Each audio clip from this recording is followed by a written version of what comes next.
And welcome back, everyone. Welcome back to another week, another edition of the Sparkling Tuna Cup, the STC week number 64. I'm of course Live VIP, and with me I'm joined by these amazing players, the people in the chat, and my plushies as well. Welcome, everyone. Welcome to your weekly dose of Tuna Cup action. This is a weekly open tournament, open to all regions, all shapes, all sizes. We have players from all around the world coming together for this event, and we are jumping into our first series of the night. We are here in the round of 16 and spawning in the bottom left-hand corner of Amphion. We have our Indian Zerg player, the Red Zerg, representing Maturino Esports. It is Demi. And spawning in the top left-hand corner, we have the Teal Protoss, the South Korean Protoss player. It is Luna C. Whew, oh boy. Welcome one and all. I do recommend checking out the bracket itself. The bracket is live, of course, !B in the chat if you guys want to have a look at the bracket yourselves. The bracket is stacked, and we have some interesting players making their debut for the first time in the Sparkling Tuna Cup. I look forward to seeing them. I look forward to casting them later on in the tournament. We'll be there. We'll be there for those matches. Shout out to the tuna. Of course, shout out to the lovely, the beautiful tuna himself in the middle of the map. And we'll be going over the bracket after this series. For the time being, though, we have our ZVP. Oh boy, we have our Zerg versus Protoss, and I'm curious how these two players will unfold. Lunacy has been very active over the past couple months, has been competing in so many online tournaments, has been improving. We have noticed that rate of improvement. Meanwhile, Demi has been a little bit more inactive throughout most of this year, and has more recently bounced back, more recently been active once again, playing and competing in tournaments. It's great to see the return of Demi, but how does Demi compare to a player that has been more active in the online tournament scene over the past year of play? We'll see. Because of course, Demi, known for his muta play, known for being quite aggressive as well. He did mention earlier, I think it was like last week, that Demi, he was talking about how he was looking forward to his OSC matches because he's been having a lot of fun. He's again not taking it as seriously as he once was. Demi is not as full-time or is not as committed to practicing as much as he used to, but still is competing nonetheless and has been having a good time doing so. I expect some cheese. Not gonna lie, Papi, not gonna lie. There was some banter going on between Demi and Rebellion just before the tournament started, where Demi was like, "Give me Rebellion," and Rebellion's like, can you stop proxy hatching me? Like, Rebellion was like, "Papi, please, can you calm down?" And Demi's like, "No, I'm never gonna stop." It's like, oh my god. And I'm sure we'll see that at some point this series. Not here in Game 1, but I'm sure in Game 2, Game 3 onwards. Could be the case here from Demi. For the time being, a probe will delay the expansion. Demi goes for a hatch gas spool. Standard opener from our Zerg player so far. Lunacy, likewise, standard opener into a Stargate. We have our Stargate in the main base, everything looking so far as it should. And before I forget, oh my god, you know what time it is? It's time to get your Gamba going. Predictions are open. Thankfully, we're still here in the early game, but predictions should be open in the chat, so you can place your bets on who you think will claim the series. Ooh, you do have a little bit of time to do so. A little bit of time for that Gamba for the predictions. Here we go. As the Adepta does initially threaten a shade. Again, just trying to get a read on what's going on, just trying to make sure that no additional gases have been taken. Nothing too crazy here in the bases of Demi. No early lair, no early gases or Roach Warren. And Demi is going to be mining through these middle patches. This is one of the big features of this map. Of course, you can expand on the left-hand side and take a more secure base instead. So Demi's working in that direction as his expansion was denied. Okay, we'll expand on the right-hand side and has opted not to continue mining those minerals. Okay. He opened up a little bit, but not fully. Is still locked, is still closed. Oracle dips into the main. Two queens are in position. And so far, so good. The Oracle is fended off. Likewise, Twilight Council back at home. Lunacy opening up with what looks to be a more aggressive follow-up here. Typically, Stargate into a third base, but the third is delayed. The third is denied. And Demi will be feeling pretty good about killing that probe, but as we can see, I mean, there wasn't going to be an expansion. Twilight Council, I imagine, into Glaive at Eps. We'll keep an eye on Lunacy. What do we go for? What do you have for us? But now, fighting for the expansion, we'll lose a second probe. And no tech of choice yet, no upgrade of choice either. Still waiting for that gas to mine up. Lunacy is going to be expanding, and there it is. The glaives are on the way. So it's going to be a glaive follow-up here by Lunacy, designed to be hidden from the eyes of Demi. The Phoenix, of course, hunting out Overlords, making it that much more difficult for Demi to scout. So a very cheeky build here by Lunacy. It looks normal, it looks standard, it's anything but.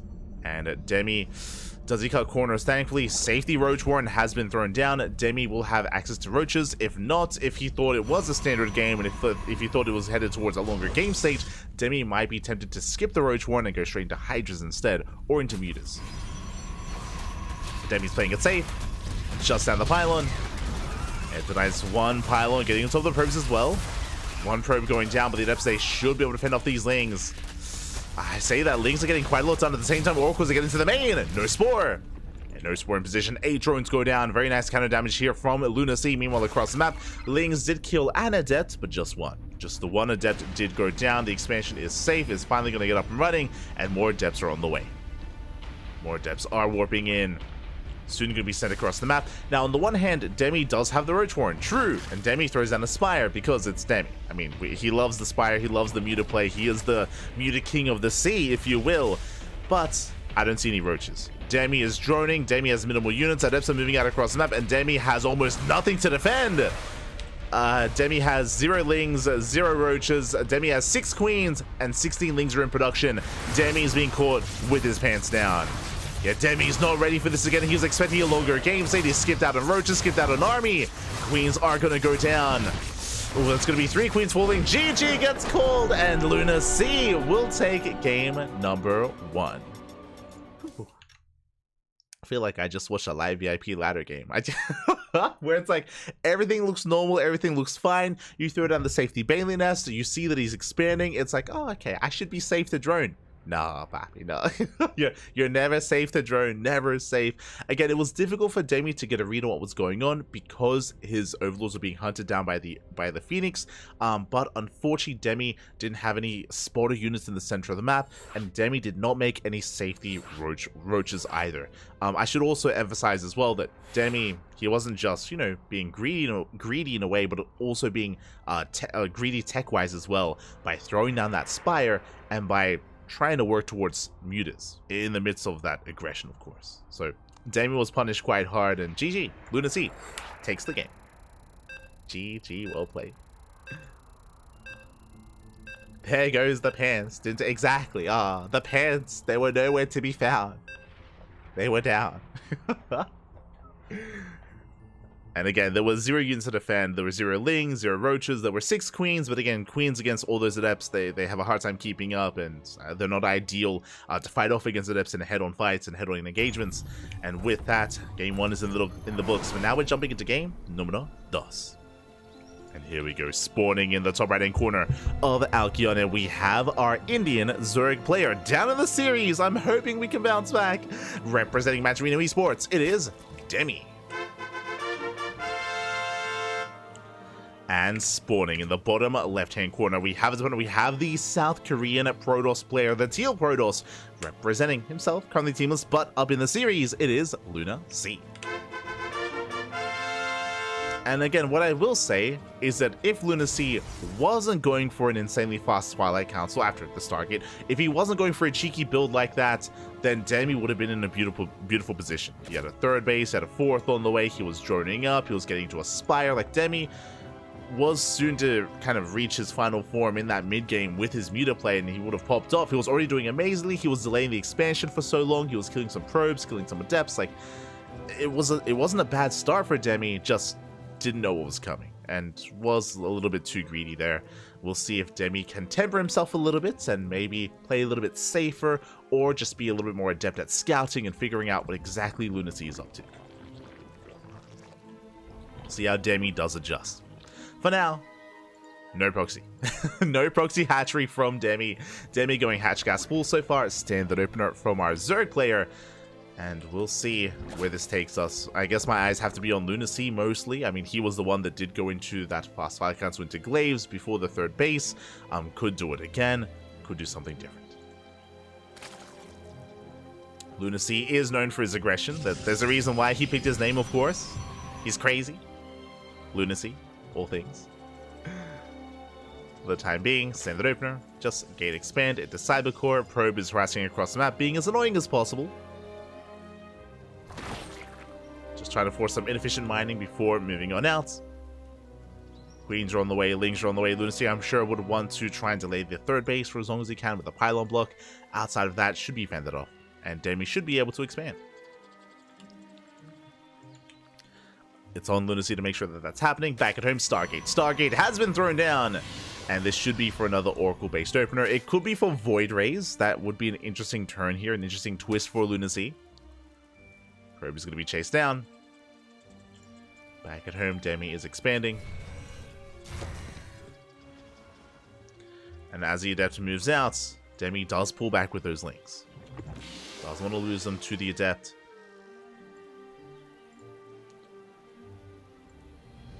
And again, we're just waiting to see what the initial unit of choice. Now, I would not be opposed to Lunacy opening up the exact same way. I'm referring to going Oracle first, into Phoenix, into another Oracle. The reason why I would love to see that, and it's going to be Phoenix first, which I don't think was quite the case last time, but again, Phoenix first regardless. What I love about this is that it looks quite similar to the previous game, and because of this, in the back of Demi's mind, it could be Glaive Adepts again, right? It could be a Glaive Adept follow-up, or it could be a standard game. Like, you're kind of giving the Zerg player this uncertainty here. Just because it looks similar to the previous game doesn't mean it has to be. And it's just a nice way to play out the series, a nice way to try to pull a fast one and make your opponent overthink and over-respond and overreact to what you're doing. Overlord is shut down. Once again, Demi kind of rely on Overlords to scout. He's pulling back those Overlords, making sure they're safe and sound. Phoenix is moving out. Oracles are on the way. Now, do we throw down a Twilight Council again? Or do we just expand? Again, I wouldn't be... Oh, there it is! It is neither. It is going to be tech first, though. Fleet Beacon. Fleet Beacon is on the way, and how does Demi scout this? For the time being, he cannot. He just has to play as safe as possible and hope to go for an Overseer Scout later on. Second Stargate has been placed. This should be a Tempest rush for Lunacy. There are some carrier rushes that you can go for, but I'm imagining Tempest. Regardless, either or, both have their own place. And were popularized on this map as well last year by Classic, if you recall, in GSL. Animal. Third base is being taken. So far, everything looks pretty similar to the previous game. That's the thing. And there we go. Tempests are on the way for Lunacy. Now, this should not be pure Skytoss. I mean, we could go one of two ways. We could either just embrace Skytoss, go for like a third Stargate and just go ham. Or it could be initially 4 to 6 Tempests into a ground-based army, into Blink Stalkers or Chargeable Archon and hard switch and hope that your opponent overreacts and makes too many Corruptors. Meanwhile, 5-minute Roach Warren at an okay time is thrown down defensively. Demi now taking extra gases, going for the lair in the main. Revelation keeping an eye on the tech, and so far Demi happily droning. This Roach Warren tells us that Demi wasn't really thinking of Glaive Adept aggression. It's quite a late Roach Warren in comparison, but we'll have it nonetheless.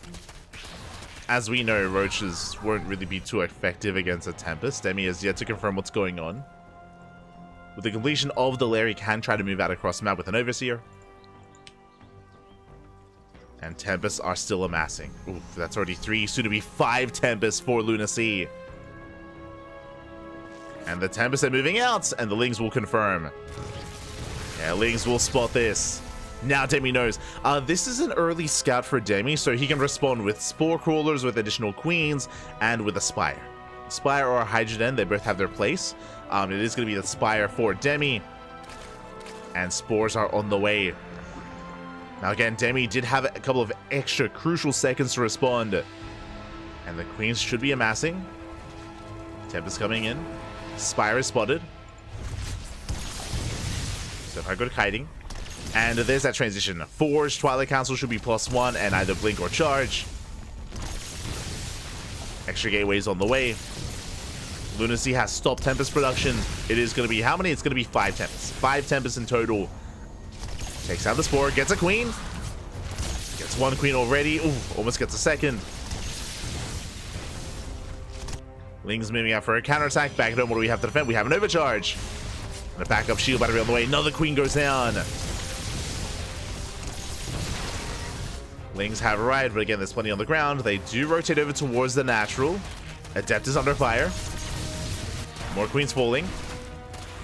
And the Adept is going to go down. Lings, they can flood in. They can and they will. And more importantly, they get a full scout. They get eyes on all the gateways. Now, Demi knows it's going to be a ground toss transition. No other production here for the Stargates. Ooh, but every queen is falling. 12 Corruptors on the way. Queens, they have bought time. And these Tempests are going to have to get the hell out of here. One Tempest already going down. There's 4 Tempests left. And ideally, you do want to save these Tempests. Oh, but that's a lot of damage, though. That's 11 drones falling. 11 drone kills. Corruptors are just about to pop out. And they should force a recall. Can we get the base? Oh, it's close. Can we get the expansion? We can and we will. The expansion will go down. Going for the recall. 1 Tempest falls. 3 Tempests survive. A good trade for Lunacy. Lunacy snipes. How much was it? Oh, 15 drones, 9 queens, and a hatchery. Demi stuck on 3 bases, and again, remember, he stopped making Skytoss units, has some safety Void Rays, but is going to +1 Blink Stalkers.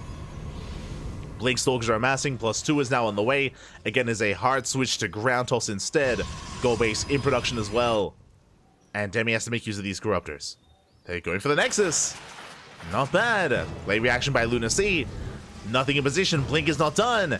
And this Nexus, oh, it will go down. Nice pickup. Nexus does fall. Demi not losing a single Corruptor. Will pull away. Lunacy re-expanding. Taking the natural. Oh, Demi. Okay, just make sure he breaks free from that supply block. Demi is still in this. Has plenty of Corruptors left over. Rotating over, it gets eyes on the gold. Oh, can't do much about it. Not yet. Has to wait for the Caustic Spray to recharge. Now he's focusing on Ling Roach Ravager. I mean, especially because of the investment into these Corruptors, Demi doesn't really have the ability to transition into Hydras. So just for now, Roach Ravager.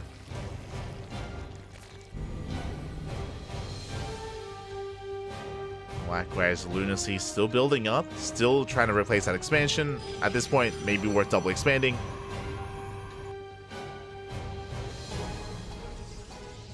Yeah, there we go. He does double expand.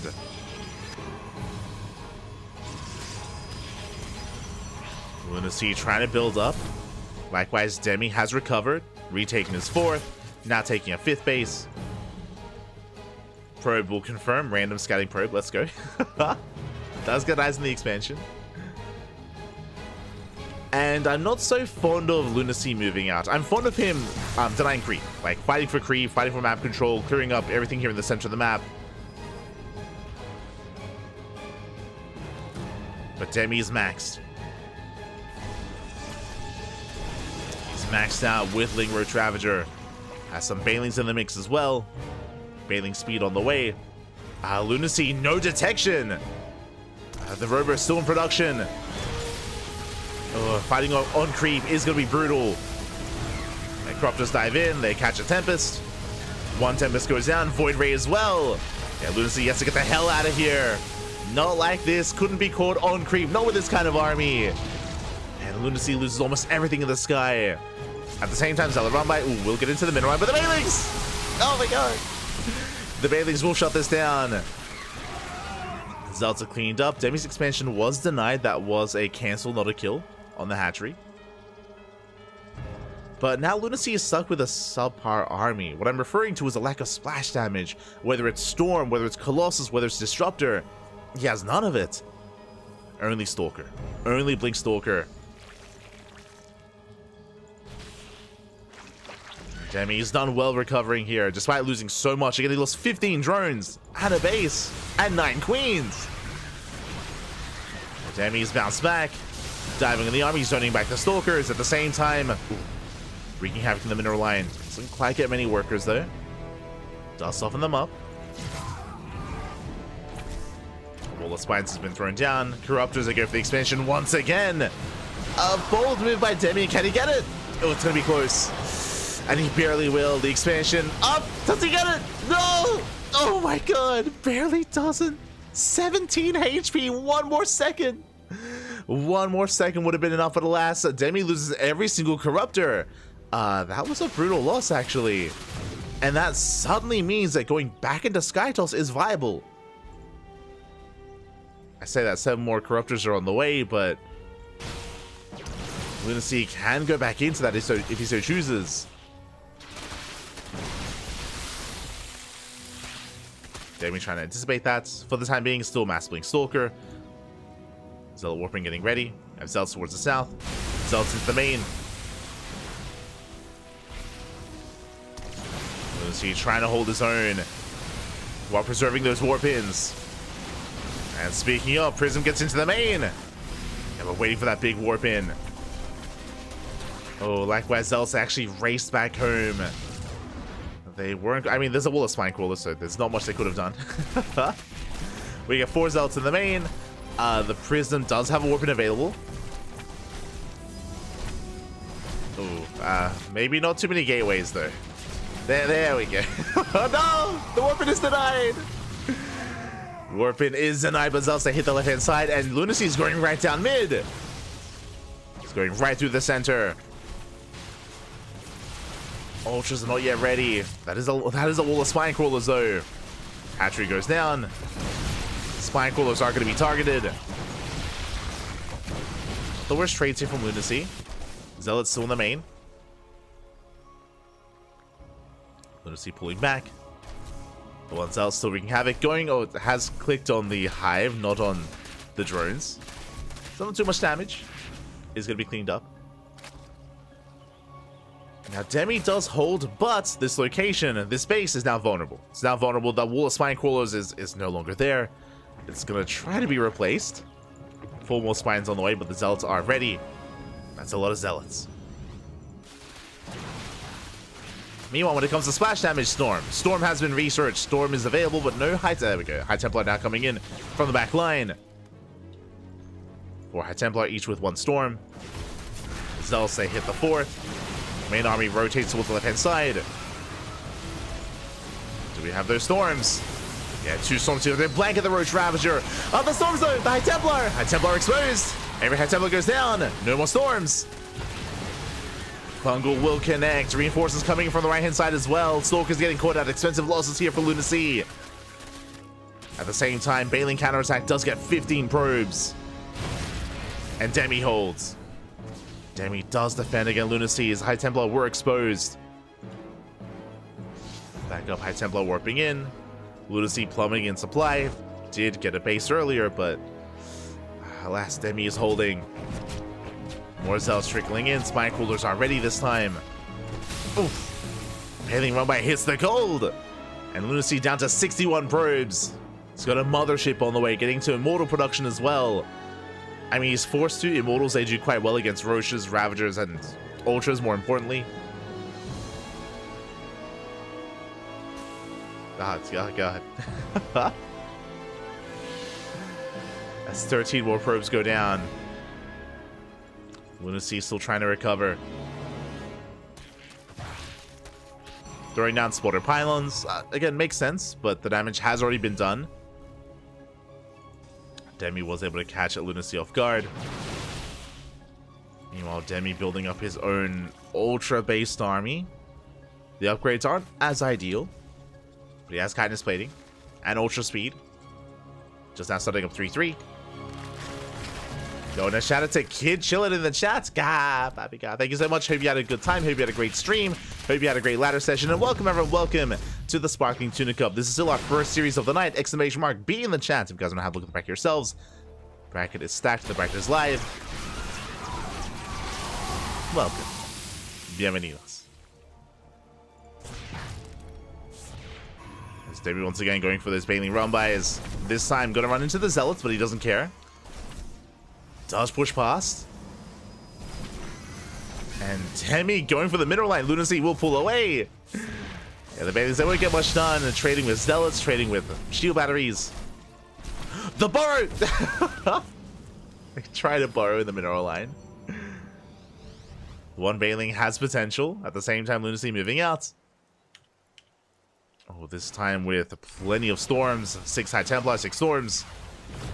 Archons are ready. Slow, or Time Warp as well. Fungals are coming in. Oof. And some brutal storms on the Lingbane. The Ultras will break through. That was the last Fungal. And is there enough Zerg left over? The storms, they were just a little bit too good. Lunacy, he will take the fight. Rotates over, going for the fresh mining base. And Demi lost every single Ultra. He's got 1 Ultra left. It can be targeted down. Yeah, Lunacy smells blood in the water.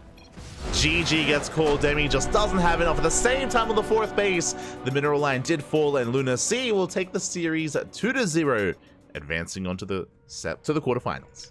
GG.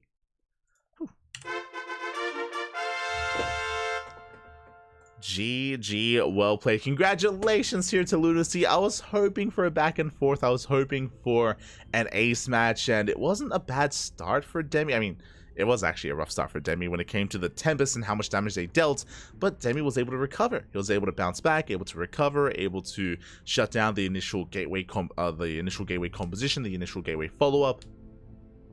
But unfortunately was outscaled. He was attempting to get into a more robust ultra-based army, but he was maybe losing too many drones, too many bases to really facilitate for that, and wasn't able to quite get there in time. And those storms were brutal. GG. GG, well played. Lunacy will advance on. And the question becomes, does he have an opponent? Does he have someone ready and waiting? Let's find out. Let us find out. Exclamation mark B in the chat if you guys want to have a look at the back yourselves. You'll see there Lunacy now in the quarterfinals, and we have some other updates coming in as well. We have from the top Shin. Shin is now up against Serenity in a best of 3 in the round of 16. Winner moves on to face off against Lunacy, and Shin is last week's runner-up. As a reminder, Shin, he went up against Björn in the grand finals of the Tenacious Turtle Tussle, and Björn did end up taking it in the end. We went over it in the podcast. We went over the week of Björn, where Björn played in every single online tournament. And Björn, he cleaned house, Pap. He cleaned house, winning almost everything last week. But this time, Björn is not here. Björn is not here for good reason. Björn is playing in a show match, so Björn is unavailable, and that means that the crown can go to someone else. Can go to someone else instead. Oh, so best of luck to all the other competitors here. I believe this is actually Shin's debut in Sparkling Tuna Cup. I mentioned that Shin had a final series against Björn. That was in our Tenacious Turtle Tussle. In the Tuna Cup, though, Shin has not yet competed. So happy to see Shin here for the first time. We'll see if he can walk that royal road. But it's not just Shin here. Scrolling down, we have Geralt. We have Geralt waiting for the winner of Hagrid's Top and Groovy. Waiting for the winner of that series. Going down, we have Mixu versus Meowadoom in a ZVZ. We also have a Trap. There he is, Trap himself. I mean, with one comes another as well. It's not just Trap, but Gemini also working his way through the bracket as well. They come hand in hand, as always, of course. Big shout out to Trap. Big shout out to Trap congratulations to Trap for getting engaged. Trap did announce his engagement, and I don't think he's married yet. I think they're getting married. They're getting married. I'm sure Gemini will be there as best man, or even replace the would-be wife. It's possible. It's possible. Yeah, Trap did recently announce is going to be married soon. So congratulations. And Trap, of course, how do you pay for the wedding? With these online tournaments, baby. Let's go. Wasn't he getting married? Yeah. That's what we're referring to. So yeah, Trap, how do you pay for a wedding? With the Sparkling Tuna Cup, baby. So Trap, he's here also for the first time. So it's going to be Shin and Trap's their debut in the Sparkling Tuna Cup. And we'll see if anyone can stop them from making it to those grand finals. We still have Honmono. Honmono takes down Rebellion 2-0. We have Cristiano up against Gemini in the lower half of the bracket. And we have Nikic up against Gref. Ooh, a bit of a walkover. Nikic does advance on into the next round, waiting for the winner of Cristiano and Gemini. Gemini in shambles. I am still not convinced that it isn't Gemini that's going to be the one getting married to Trap. It's very possible. Very possible. Shaking my head. Shaking my head.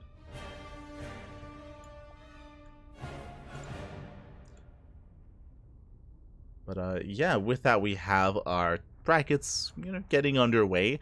It looks like we do have a series available to us though. Shin is about to begin versus Serenity. So we may as well jump into Shin versus Serenity into Luna Sea. And then from there, we can head over to other portions of the bracket. When it comes to the format of this tournament, it's best of 3s until the finals, which is the best of 5.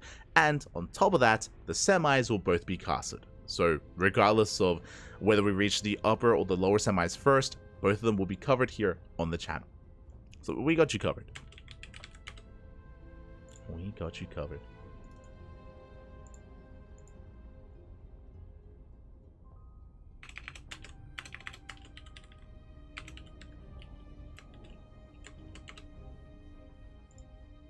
As the players are currently conducting their vetoes and getting things ready.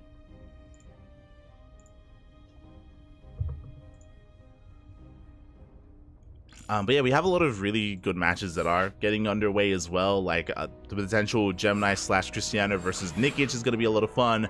Honmono versus Trap. I mean, Honmono in a TVP is always a treat. Honmono is a beast, or I should say he's an animal, in the sense that Honmono, he all-ins very often, very frequently in the TVP matchup, so his series are often quite short. That's why he already finished his series against Rebellion. I'm sure many all-ins were had, and a lot of boys are being pulled. A lot of them. Shaking my head. Shaking it. Shaking. For now, though, we are going to be settling in. And looks like the vetoes are done, and our lobby has been made. And we're getting into our next match. Just catching up in the chat.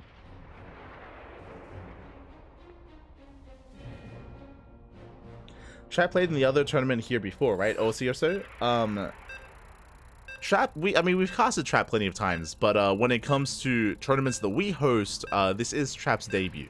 I'm referring to Sparkling Tuna Cup or the Tenacious Turtle Tussle. We've casted Trap many times though, like in ESL Open Cups or in OSC events. Sure.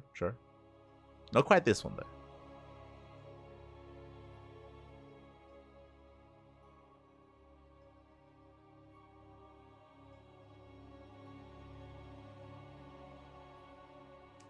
I've seen weddings for like 800 bucks. I need someone to feel them. He'll get there. Don't you worry. Don't you worry. And spawning in the top right-hand corner of Alkyone, we have our South Korean Zerg player, the Blue Zerg representing Gaiman Gladiators. It is Shin. And spawning in the bottom left-hand corner, we have the red Protoss player representing DesGG. It is Serenity. Oh no, it's a VTuber clan. No, not like this. But if you're in the chat, predictions are now open. Place your bets on who you think will claim the series. Best of luck in the chat. As a reminder, Luna Sea is waiting for the winner of this series. Is waiting for the winner.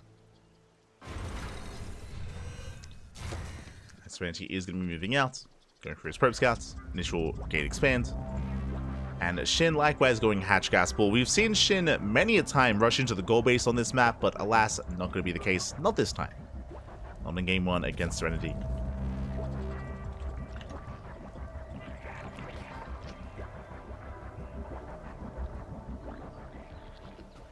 How old is Trap now? He's 30? Oh my god. It's been so long. I mean, a lot of players are, getting married, they're starting families, right? So who is that now? Solar, Hero, Dark, and Trap all getting married. Is Armani married? No.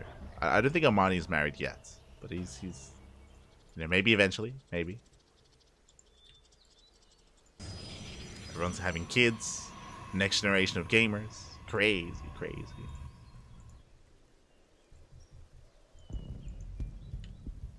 I don't know if many other esports can kind of like have that experience, like seeing these players like 15 plus years ago, like especially those that played in Brood War beforehand, right? Like following these players for so long, seeing them grow up, get married, have kids, crazy. We're all so old, Shabappy. Regardless, we're settling in. Again, Hatchcast will stand opener here out of Shin, going into Link Speed. Meanwhile, back at home, Serenity going for a Stargate opener. Stargate here at the natural.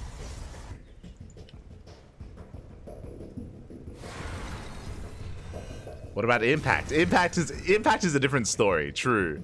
Impact is crazy. Oh my god.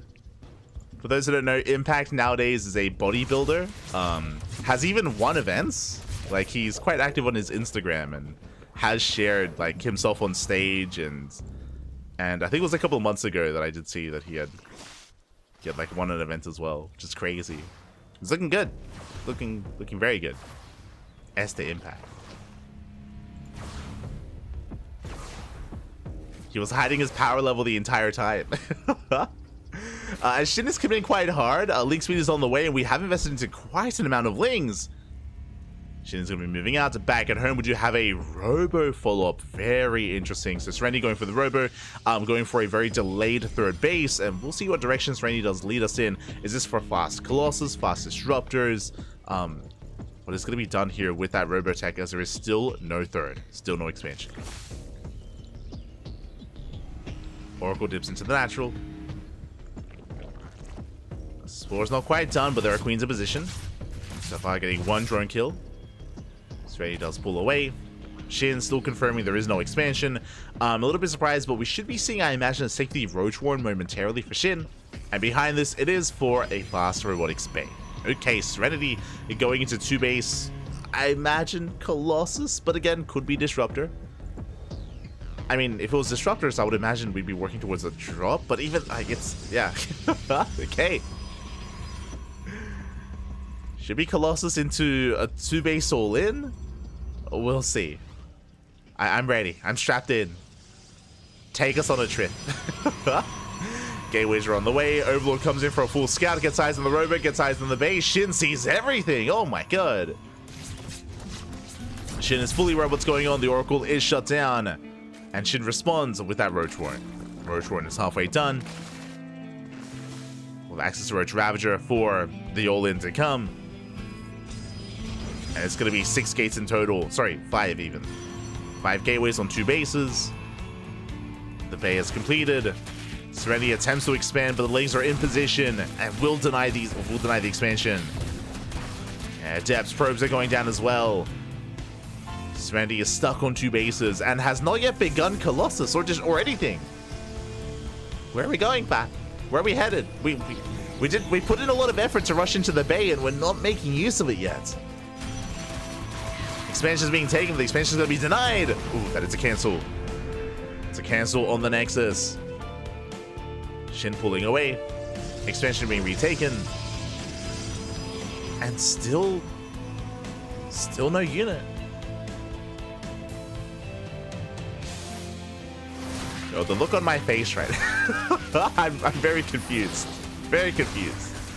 Lings have arrived. They shut down the Adepts, getting on top of the Sentries as well. Good pickups here by Shin.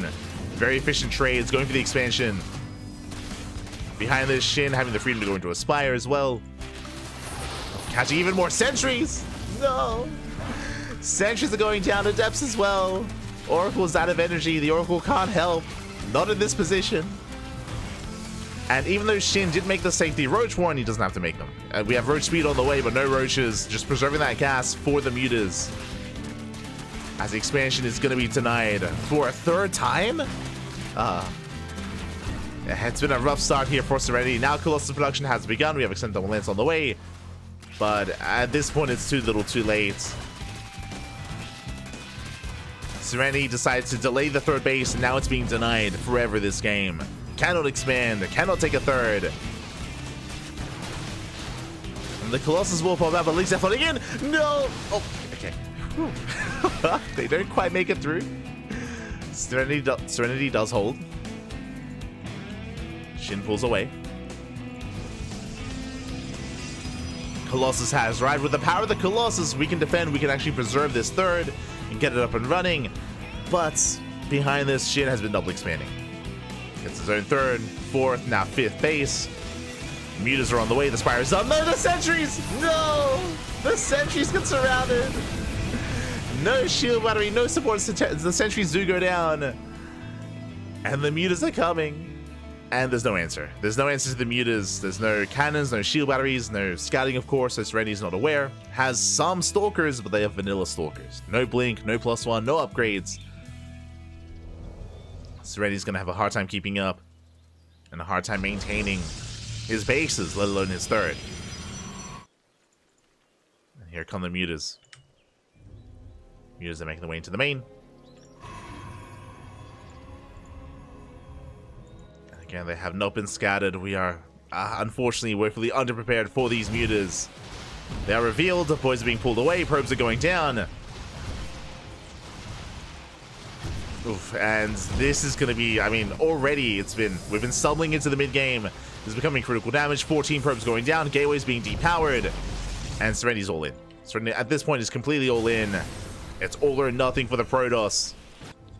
And across the map, what is there to defend? We have Lings and more Mutas. We could try to go into Roach production, but alas, Shin doesn't feel it necessary. Depowering more gateways. And the Mutas are racing back home. Shin are getting ready for the surround. There's a lot of Stalkers. Lings are diving in, they're going for the Colossus. Yeah, the Colossus is exposed. Yeah, mass around on the Stalkers as well. Remember, there is no blink, and the Lings that will clean everything up. GG gets called, and Shin will take game number 1. GG. A very interesting opener here by a Protoss player. As a reminder, winding it back a little bit, it was the initial Stargate opener into a Robo before expansion. Because of that, the third base was heavily delayed, so I assumed that it was going to be for a 2-base all-in, right? I assumed that, okay, we're going for Robo, maybe we're going for like a Soul Train-esque all-in, where we go for Immortal production, into Sentries, into an all-in. Instead, we saw something very different. We saw that Serenity was did tech up into a bay, into additional gateways, but still did want to expand and take a third as well, and alas, couldn't quite pull both off. In the end, it all did kind of fall around Serenity. Shin was able to abuse how late the third base was by just denying it over and over again. There was only one Oracle to defend. We saw that once the Oracle ran out of energy, there was no saving it. There was no saving the expansion, no saving the Nexus, and yeah, it was rough going there for Serenity. But now we're getting into game 2. We're getting into game number 2 here, and we'll see if we can bounce back. We'll see if we can get into our build of choice as well, get into our game, and have more of a back and forth. Again, Shin is one of the favorites to win the entire tournament, so it's no easy opponent. Not at all. And here we go, spawning in the bottom left-hand corner of Crimson Court. We have the South Korean Zerg player, the Blue Zerg, representing Gaimin Gladiators. It is one of the favorites to win the entire event. It is a Shin. And spawning in the top right-hand corner, we have the Filipino Protoss player, the Red Protoss, representing DesGG. It is Serenity. I just woke up. It's all coming together, Pappy. It's fine. It's fine. Here we go. So we do adjust our openers. Likewise, Shin will not go for the center expansion. Did check, but we'll take the expansion on the low ground. Going hatch gas pull. We'll see if our players do, again, adjust. Go for a different kind of opener, different kind of build, different kind of approach.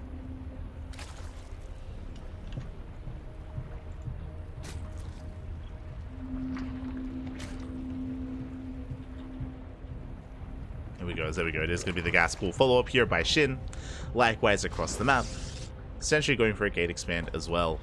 Really, our eyes are on the tech of choice for Serenity to see if they go for another Stargate, if they go for a different tech structure initially into just a straight-up Robo opener or a Twilight Council. DTs, Glaive Adepts. 2-base all-in. There are options. our options. All in on the DJ. Ah, let's go.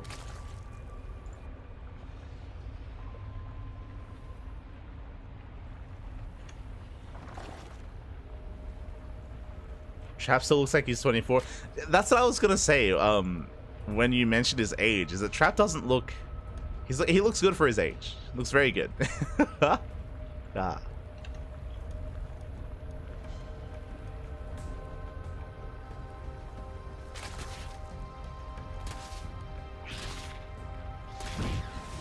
I always remember Impact for taking down his own hatchery with a single misclick drone over the... Oh, no, not like this. I always remember Impact for his run at... Was it DreamHack Bucharest? Where Impact made it all the way to the grand finals. And I want to say Impact beat Ryung to make it to the finals as well. Like, Impact had a really good showing. DreamHack Bucharest. That was back in 2014, I think. Back in the day. Much love for Impact. Big fan.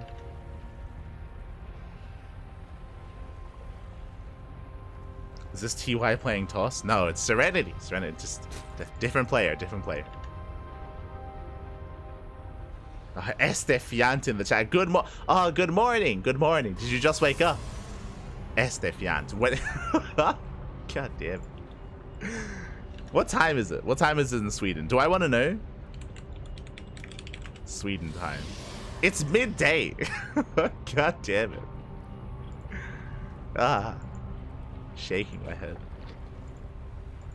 It's okay because you know what? Fiant, just for you, we have another tournament today. I don't know if you know this. We have this Nations Total Tussle. That's at what? What time? It's in 13 hours. So just for you in 13 hours, we have a tournament. That's like peak Fiant gaming hours. In 13 hours, right? Estefiant. Shaking my head. It is our ESL Open Cup America's equivalent. So no excuses. No, you can finally play in the tournament. Shaking my head. As the Oracle does zip in, it is going to be a Stargate opener. Once again, Stargate into a Robo for Serenity. Okay. Once again, the same build. Same build by a Protoss player. Oracle dips in. There is going to be a second and a third Oracle on the way. Stays into the main. Up! Late reaction! Oh my god! Very late reaction here by Shin! Not a bad start. Not a bad start by our Protoss. Second Oracle has arrived.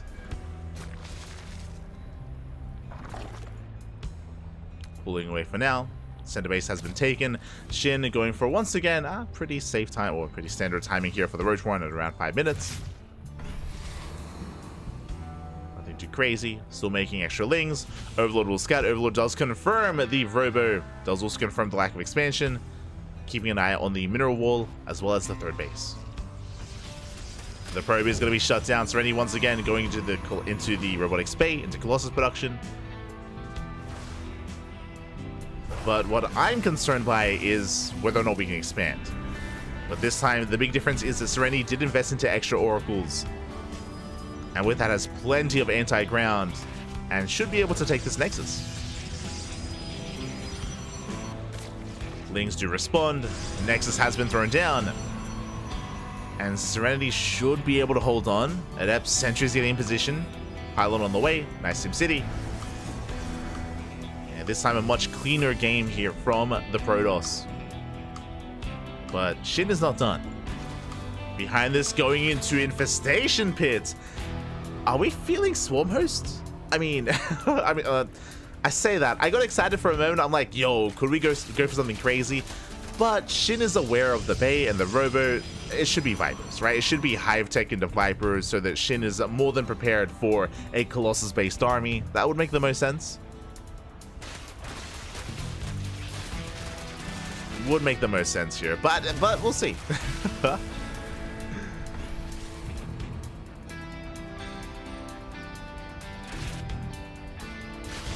Shin is knocking down those rocks. Yeah, and there it is. Hive is on the way. Hydrogen as well. Shin is going to be rushing into Vipers, into Hydras, eventually Lurkers. into a more ideal army.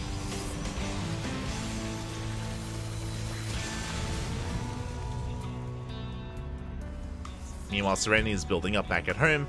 Again, because this is Crimson Court, it's a much more defendable 3-base setup.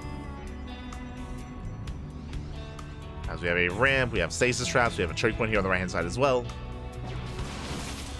This is going to be difficult for Shin to break.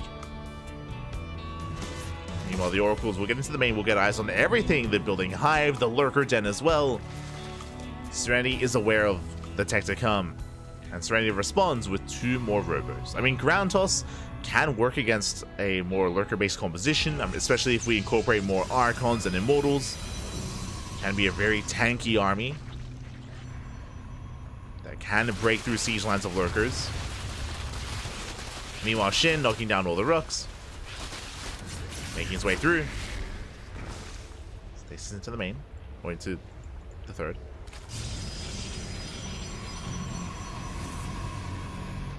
Serenity is building up. Meanwhile, Shin, he's soon going to move out. Vipers are on the way. Once they're topped up full of energy, Shin can engage. And his goal will be to snipe those Colossus.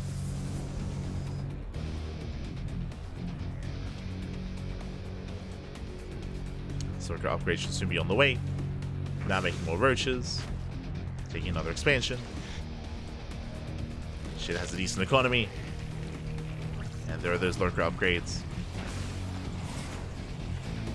Vipers have spawned in. And what do they have to yoink? 2 Colossus. The robos are complete, but Serenity is supply blocked! No! Oh, that's actually a pretty big supply block for the Protoss. Stuck at 141. The pylons, they're just now starting. Late pylons here for the Protoss. That's a kill, not a cancel on the Nexus. And Serenity is stuck at 138 supply. And only 1 Immortal.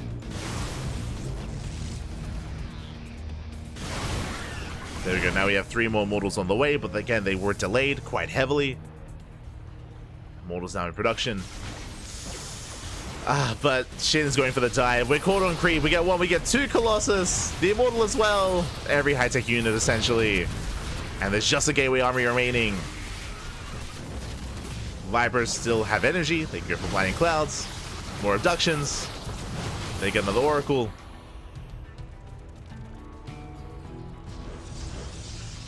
And before before Serenity can really get going, Shin has shut him down. As the Immortals are now building up, but alas, they have so much less to work with. The Immortals are exposed. Shin does start to step in. Going for the Immortals are exposed. 1, 2 of them go down. There's 1 left. It gets targeted as well. And Serenity just doesn't have enough. The Biles will connect. And GG. It's like, are you the real Shin? Yes, it is the real Shin. GG, well played, and Shin will take the series 2-0. GG. No, fake Shin. That was really dark. Kappa.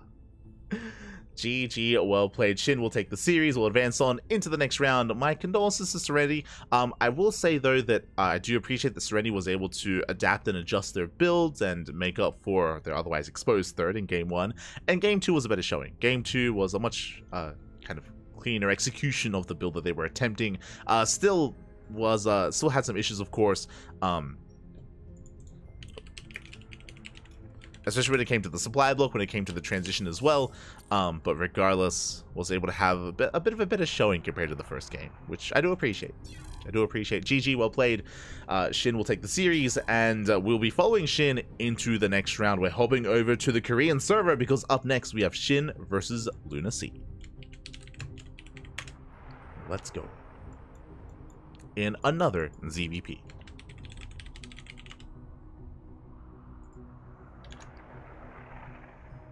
Getting into the next series. And also a big shout out to Serenity, because Serenity is doing something that we used to do back in the day for Olima League, for example, and many others nowadays as well. And that is, despite the fact that you don't have to be a pro player to play in these tournaments, you can be Platinum, you can be Diamond, you can be Masters, and still sign up, play, and actually be able to interact and compete with some of your fan favorites. You know, the amount of times that I've been playing, or that I've played against like Innovation or Keen or Ryung multiple times actually, And sure, I had no chance, but it was always fun. It was I could be like, yo, I killed Innovation's Reaper, or something like that. It was just fun to be a part of the community, to be a part of the scene, to be a part of StarCraft.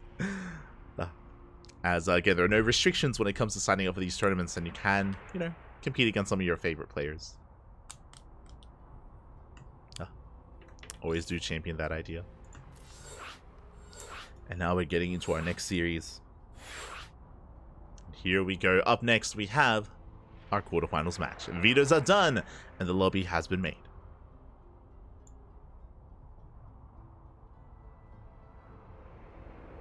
I played Ryang so many times, he started calling me his practice partner. Exactly.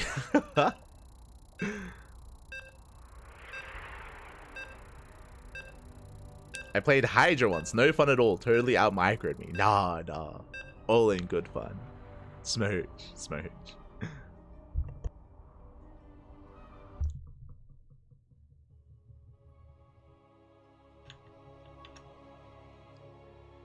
Here we go. We're getting into our next game. We're going to be loading into Alkyone. And spawning in the bottom left-hand corner of Alkyone, we have our South Korean Zerg player, the Red Zerg. Ooh, one of the favorites to take the entire tournament. Can he be stopped? Representing Gaimin Gladiators, it is Shin. And spawning in the top right-hand corner, we have his opponent. We have the Teal Protoss player. It is Luna C. And if you're in the chat, predictions are now open. Place your bets on who you believe will take the series. Best of luck in the chat. Again, Lunacy was able to bring down Demi 2-0. We'll see how Lunacy compares to Shin. We shall see. As Lunacy is in position, will force the unnatural natural. Shin forced to expand elsewhere. Does not go for the gold though. Doesn't mine out the mineral patches. Will go for the triangular third instead. And Lunacy will confirm.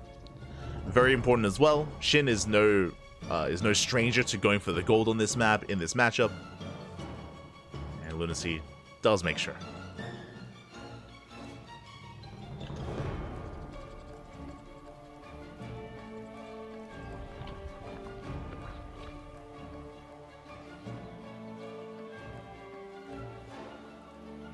Este fiat. 1 AM EU. Yeah, you'll be fine. Be fine.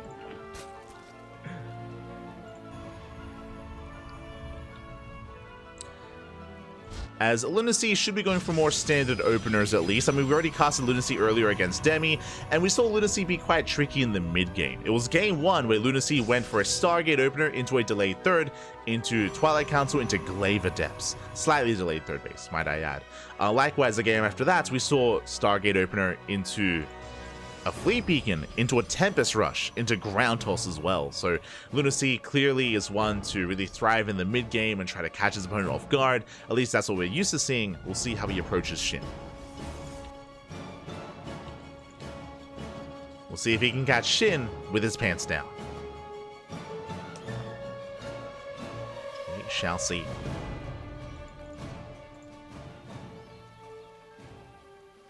As for now, Shin is just droning up. Saturating his third, or his natural. Stargate opener here for Lunacy. And I'm curious if we're going to be opening up Phoenix again. Also, as a reminder, against Demi, Lunacy did very often open up Phoenix to hunt down Overlords and to deny vision. Deny scouting from the Zerg. As Shin does attempt a scout. The wall is open, that is true, but you can see that the Adept is hidden. The Adept is hidden here, further back at the ramp. Shin does confirm. Once the Adept moves out, then the Link can move in. But last Lunacy is in position. And Stalker has arrived. They're going to be forced back. Link does, yeah, it's going to be forced back. And we have extra Links on the way. Quite a lot, actually. 14 Links in production. Alongside Link speed. Is going to be an Oracle opener. Oracle followed by a Twilight Council. Now, bearing in mind, Lunacy can feel safe knowing that the Overlord is trapped. The Overlord is stuck here at the pillar, thanks to the Stalker. And this is a tell that something is amiss. Shin is checking for the third base. And if there's no third, there should be tech. The money should be spent somewhere at this point Oracle is revealed. Now Shin is aware of the Stargate opener. Still checking for the third. And we can see a gateway explosion behind this. Yeah, 2 extra gateways here at the natural. It's going to be 4 gate claves for Luna Sea. Shin going for the surround. We'll try to catch up the Stalker. Baits out the Pulsar Beam. Baits out the beam, bearing in mind there's only 1 Oracle. Gas being spent elsewhere. And Luna Sea is stuck on 2 bases. And again, the fact that there is still no expansion and no second Oracle is a massive tell. And we should be seeing a safety Roach Warren or a Bailey Nest.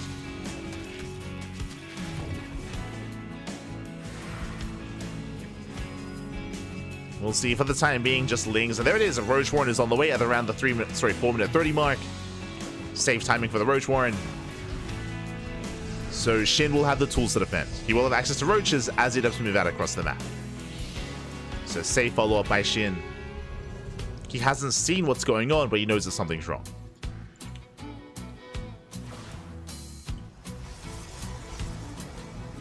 He's aware that something is amiss.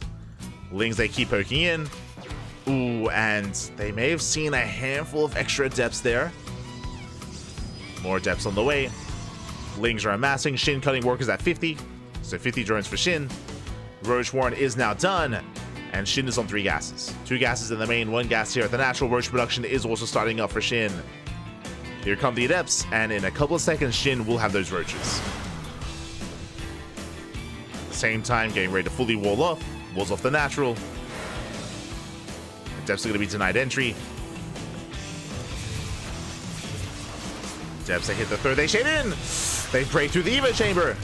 Evo Chamber goes down, but the Roaches have arrived just in time. Adepts get surrounded, and Shin will not take any economic damage. He shuts down the Adepts. The Oracles, they still poke in, so we have more Adepts on the way. And they get maybe 1 drone, but not much else. As Shin has defended, and you know what? Shin is now turning this defense into an offense. Can now counterattack. Queens are moving out. Ravagers, Lings as well. The creep is solid. And Shin, he's waddling. The waddle has begun. The Queens are marching out across the map. Luna Sea trying to hold on to the third. The shield batteries are on the way, but it's only Glaive Adepts to defend. We have some sentries. We have some force fields. It's going to be a tough hold, bearing in mind that to deal with the force fields are Ravagers. Ravagers are morphing in. So Ling Ravager for Shin. No lair, no roach speed. Force field's going to be thrown down. The stasis trap is scouted. Yeah, the stasis is denied. Both of them are. Both stasis full. Pylon under fire. That's a bit of an Artosis pylon. Oh, does depower both shield batteries. The overcharge does nothing, and Shin has broken through. Will shut down the third base, and there's almost nothing to defend. There's 1 shield battery left. There's 1 Oracle in the sky, but that's what the Queens are for. And the Biles are brutal. GG gets called, and Shin takes game number 1. GG. Again, Shin responding quite nicely here to the build of Luna Sea. Again, even though Shin didn't know exactly what Luna Sea was doing, he did, of course, was able to recognize how late the expansion was, how few oracles there were, and that there had to be gas being spent somewhere else. Did play it safe, did set up a wall, throw down the Roach Warren, and was ready in time. And with that, GG. GG, well played. Shin takes the first game, and we'll see if Luna Sea can pull a fast one over on Shin here in game 2. We shall see. That's not the only build that Luna Sea has.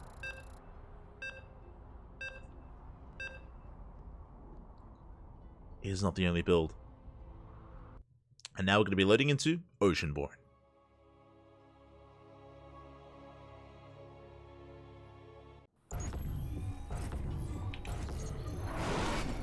And spawning in the bottom right hand corner of Oceanborn, we have the South Korean Zerg player, the Red Zerg representing Gaiman Gladiators, leading the series 1-0. It is Shin.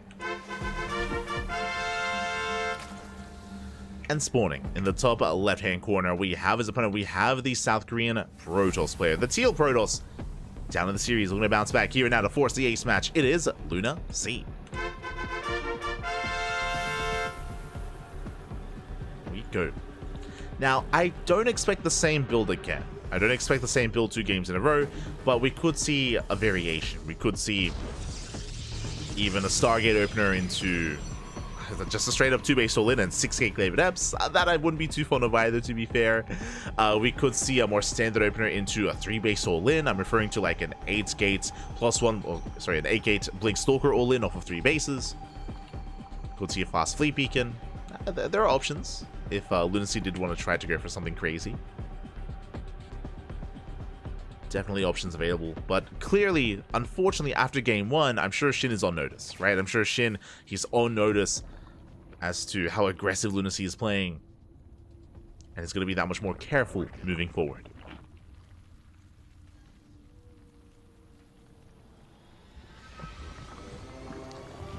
As Lunacy does poke into the main, trying to force some inefficient mining. So far, Shin is keeping up. Behind this, gate expand into Cyber Core, standard opener out of Lunacy.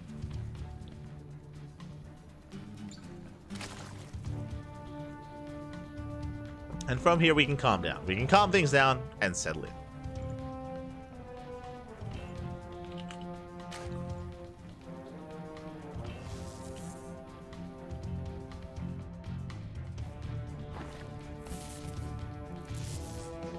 Lunacy still just being as annoying as possible. I should be moving out to try and get eyes and try and delay the third. I'll make sure there is one. And based on the pylon positioning, it should be a Stargate opener for Lunacy as the pylon is thrown down further out. There it is, Stargate has been placed, at least initially. So far, so good. Everything is looking as it should. Everything is looking normal. But as a reminder, last game, it was a Stargate opener into Twilight Council, into Glaives. As the pylon will delay the third. Oh. Okay, we're good. I was a little bit concerned for a moment. Twilight Council will delay. If you're seeing some frame drops, they're not affecting the players, thankfully. I'm pretty sure it is on my end. Maybe after this series, if we have more games on the Korean server, I will activate a VPN. This is something that sometimes happens at peak hours in Korea. Specifically, my connection to the Korean server. And usually a VPN does fix it.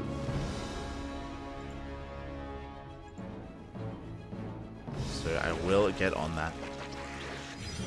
I can't do it mid-game, otherwise I'll just lag out like that. So, clearly today is not the best day for the Korean server. Fun fact, this issue doesn't really occur during KSL, because the KSL is earlier in the day. But again, during peak hours, when the Korean server is being used, it's sometimes a little bit unstable.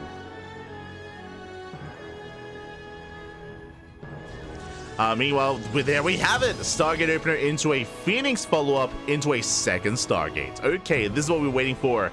This is what we're looking out for here. From the Protoss, Oracle moves out. Phoenix will shut down the Overlord. Now, what's interesting is that it's not a Fleet Beacon, right? There's no rush into the Sky Tussle that we saw previously. Instead, I imagine double Stargate Mass Phoenix? Question mark? Or Mass Oracle? Nah, okay, there we go. Oh my god. Now we get the Fleet Beacon on the way. Interesting that we threw down the Fleet Beacon after the second Stargate. Interesting choice. Does mean that the Stargate's going to be inactive for a little bit longer. As soon as he's building up, and this should be a Tempest rush. I say should be, we have seen carrier rushes before, but I imagine Tempest, and this should be the same build that we saw against Demi earlier today on Alkyone. Back at home, Shin is happily droning, saturating his bases, droning on up. Behind this, plus on melee is on the way.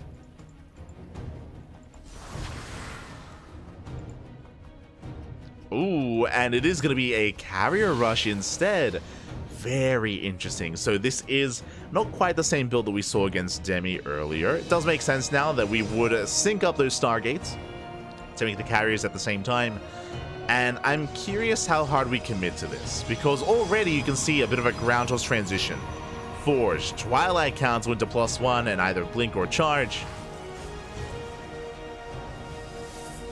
Lunacy's already working on the next step. Yeah, there's the gateway explosion. So the carriers are going to be more of a supportive unit. Their initial reveal can be quite surprising and can do a lot of damage. That is true. But ideally, I'm sure Lunacy is hoping for an overreaction and an over-response to Corruptors. As the Lingual Scout will confirm, gets eyes on the carrier. Shin is now aware, back at home, building up more queens. We're on how many queens so far? 9 queens in total. 2 more on the way, going to be 11. Spire has now been thrown down.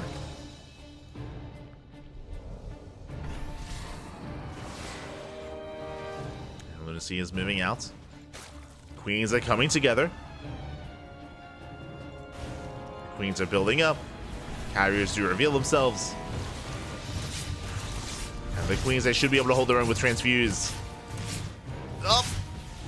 Oh, there we go. Transfuse does go up. Yeah, they pull back to the Spore. More queens have arrived, and these interceptors shouldn't be able to get much done here. They're going for a queen. They will get... Oh, they will barely not get one. Another Transfuse. Yeah, the queens, they do survive. They fend off the carriers, and across the map, there is the ground tools transition. It's going to be Charge Lot Archon. If you remember, with the Tempest build, it did lead into +1 Blink Stalkers. This time, Charge Lot Archon instead.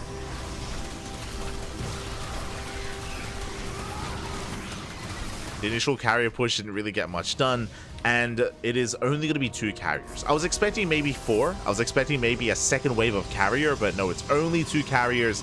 And again, the goal here is for Lunacy to try to force a wave of Corruptors. There are some Corruptors on the way, but honestly not too many. It's only going to be 5.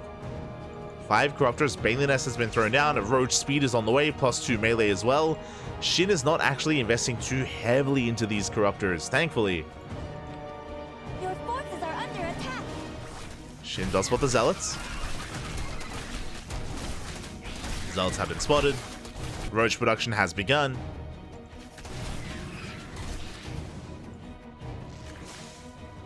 And again, Shin is focusing on his ground army.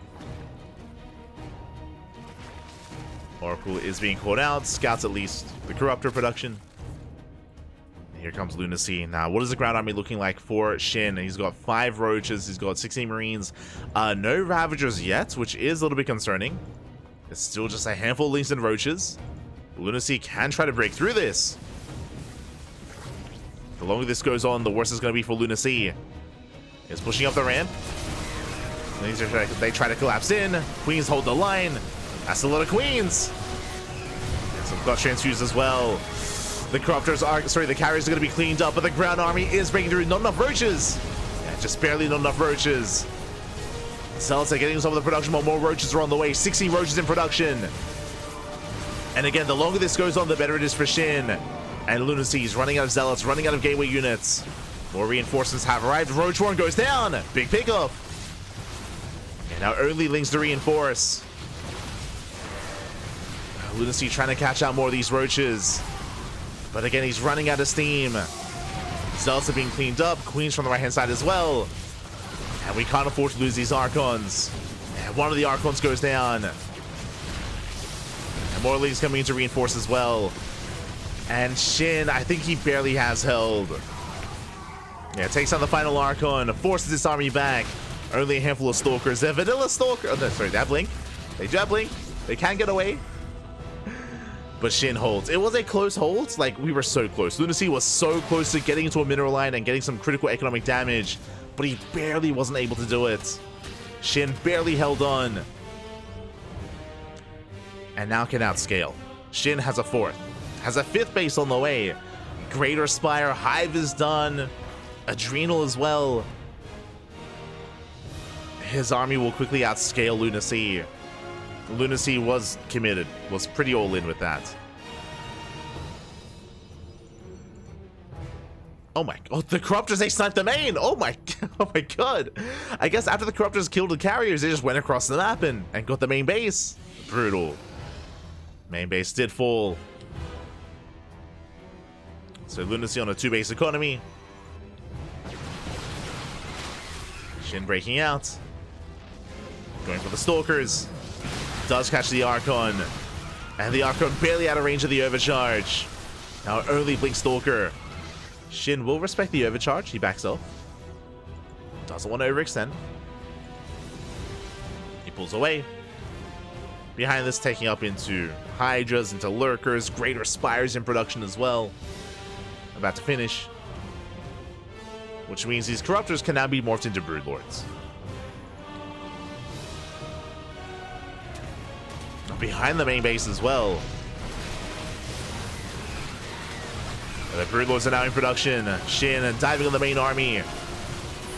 No Ravagers to support, but there are plenty of Lings. And Shin will overwhelm. This time there is no overcharge. And the Broodlords, they're about to finish. They're about to morph in as well. And Lunacy just cannot keep up. Not with this kind of army. Not after the failed all-in. GG gets called. And Shin will take the series 2-0. GG. GG, well played, congratulations. Shin will take the series, will advance on.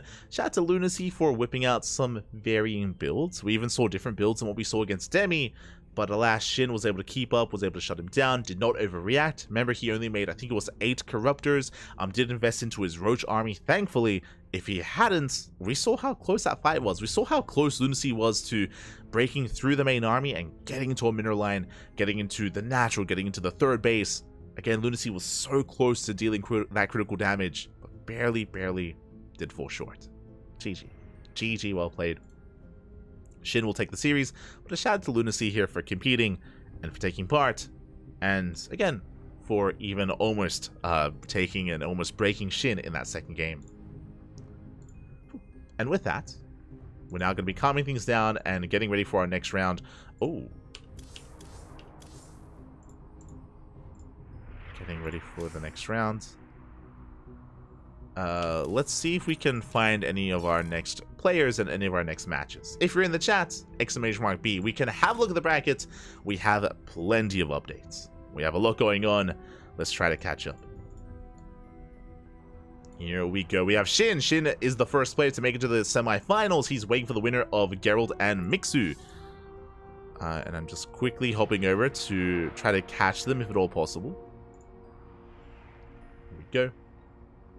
But Geralt and Mixu, they're facing off on the European server, of course. They're facing off in a PvZ. The winner moves on to face off against Shin, as Geralt took down Groovy Man, and Mixu got a walkover over Meowadoom. Scrolling down, we have Trap. Trap takes down Lily B 2-0. Hormono takes down Rebellion, and Trap and Hormono are mid-series. They're currently in-game as we speak in their best of 3. Scrolling down, we have Christiana. Christiana versus Nikic, also in a PvZ. And I just realized... yeah, we're missing quite a lot of our regular Terran representation. Bjorn isn't here. Nikaract is not here either. Nikaract is also one of kind of the Terran representatives. This week, it is only Hormono. Hormono is the only Terran player in the quarterfinals, so best of luck to Hormono. Alas, he's up against Trap. He's up against one of the other heavy favorites to take the entire tournament. So not an easy one there for Hormono. Not easy at all. But yes, I am parked in the European server, so if Geralt versus Mixu or Christiana versus Nikic, if either one do open up, then we'll be able to jump in mid-series. Otherwise, we might be able to jump into the semifinals. As a reminder, both semis will be casted. We'll be going over the first one that's ready for us, followed by the second. That is going to be the plan. Is going to be the plan here. Is this a repeat? This is live. We don't host reruns. If you're curious, there are no reruns here on the channel. It's not what we do.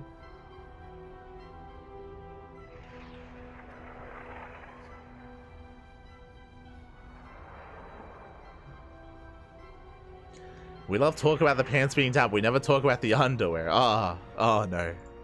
Not like this. No, we avoid that. We avoid that.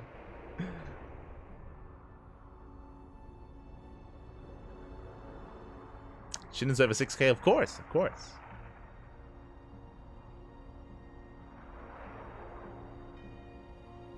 Of course. But this does mean we have some downtime. We have a little bit of downtime here as all the other series are actually, they're all in game. They're all currently in game. So once one of them opens up, we can jump in mid-series or follow them into the semifinals.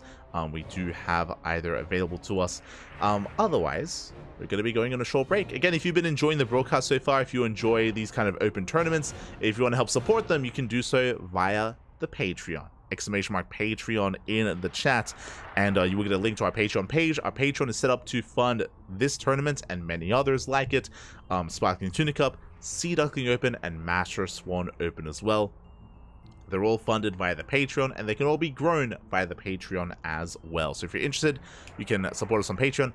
Otherwise, just follow. Just follow the Twitch channel, follow Twitter, Facebook, Instagram, your social media of choice. Join us on Discord as well, so you'll be notified when we go live. You'll be notified when we're here on the channel, as we're live on a daily basis. We're always here, Pappy. We're always here. Always. As we have another cast in like 12 hours as well, so... Again, plenty of content on the CranKy Ducklings. We are live on usually we're live on a daily basis. Every now and then we might have a day off, like Friday, for example. Friday we didn't have a cast, and likewise next Friday we don't have anything scheduled yet either. Otherwise, usually every day though. For now though, we're going to be going on a short break, and when we return, we will have our next series. See you guys soon. Take this moment, drain your disruptors, massage your marines, hydrate Hydra, stretch your roaches, and tuck in your tempests. We'll be back soon for some more StarCraft. See you then.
Welcome back, everyone. Welcome back to the Sparkling Tuna Cup. Welcome back to the quarterfinals as we are jumping in mid-series and spawning in the bottom right-hand corner. We have the Polish Protoss player, the blue Protoss, representing Storm Gaming.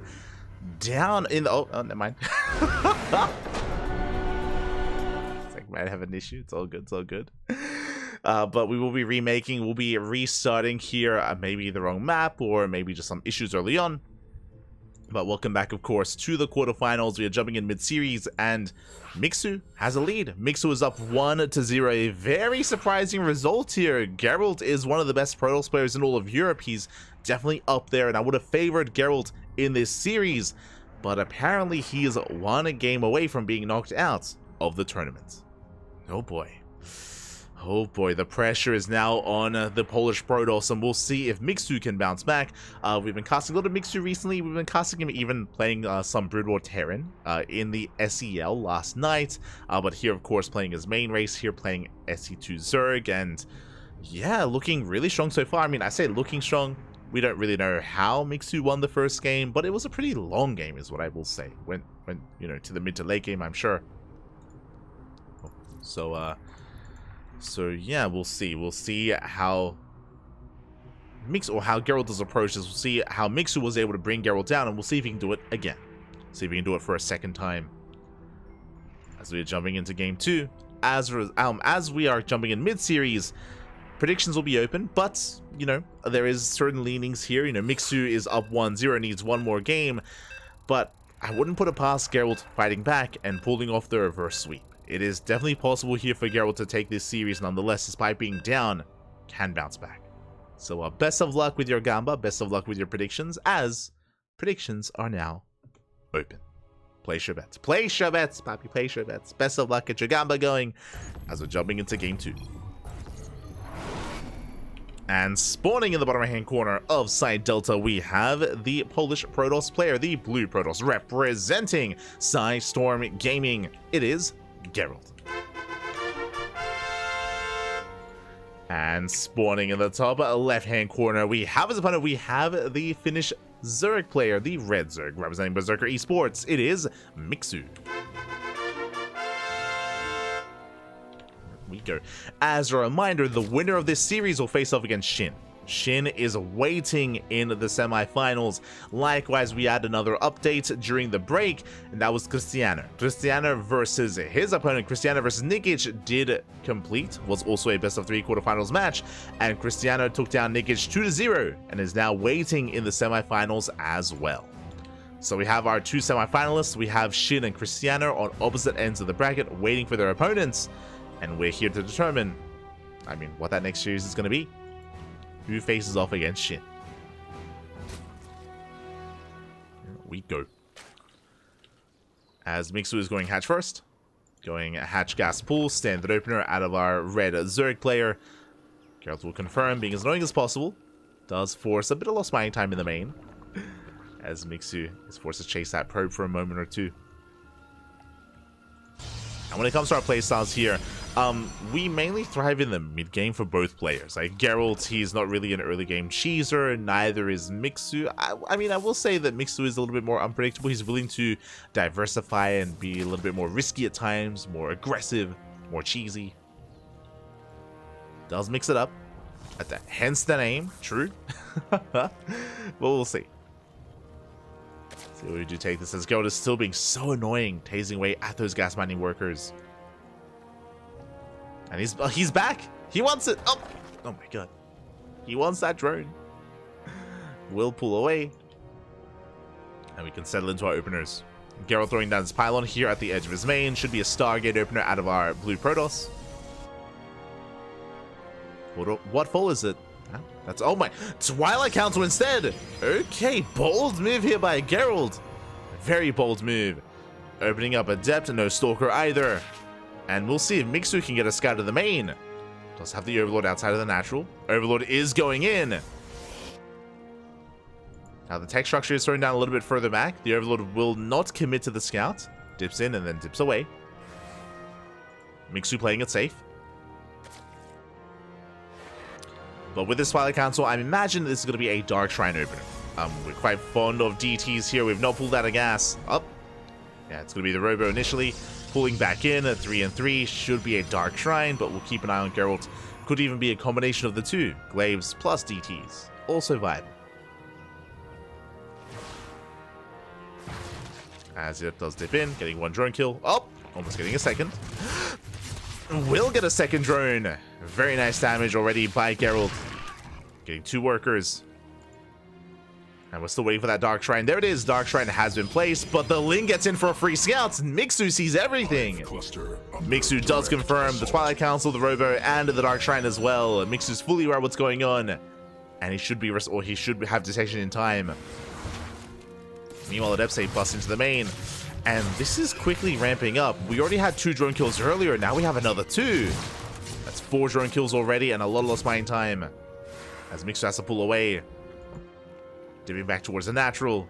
Shuffling the Adepts as well. Nice movement by Geralt. Very nice movement. And even though Mixu's aware of what's going on, even though he knows what's coming his way, early game defense here is still leaving us a little bit wanting. Adepts, they recall back home.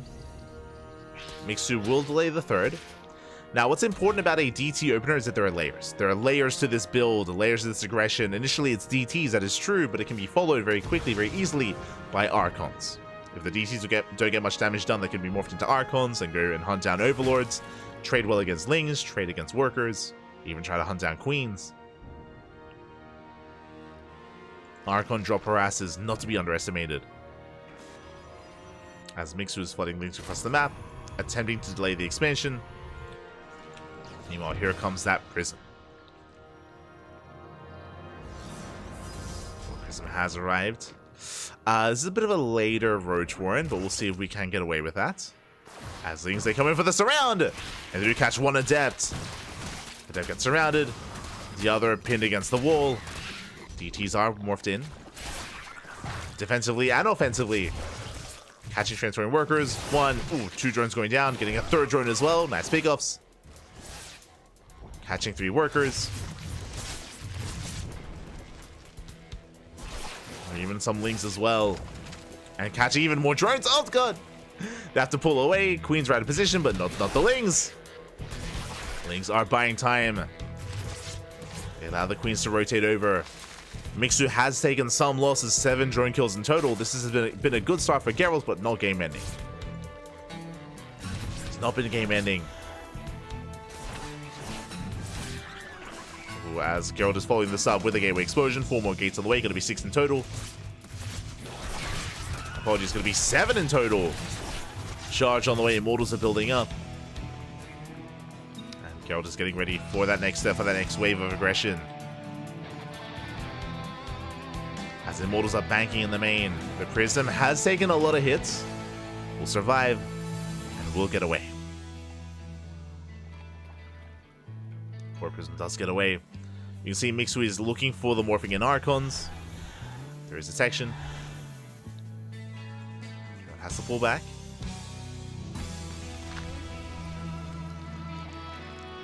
Back at home, Geralt saturating his 3rd, getting fully saturated. Mixu trying to keep up. Still on 3 bases. Just now taking a 4th.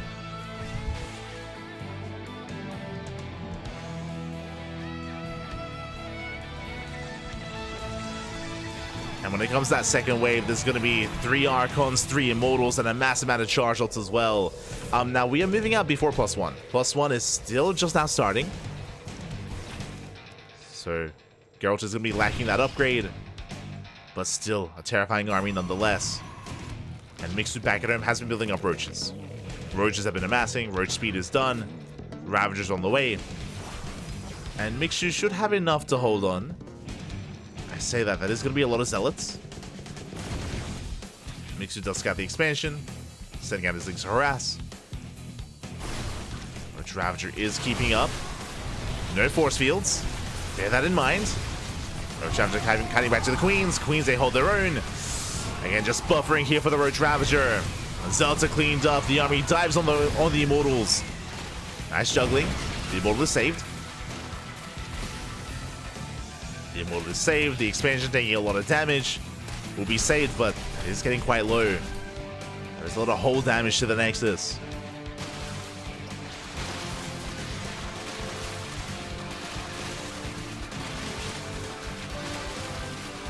And Mixu's getting ready for his counterattack. Remember, he has roach speed. We have +1 range on the way. Railing speed as well. Mixu is expanding, taking 4th base, and is somewhat droning up his expansion. But still investing quite heavily into his army.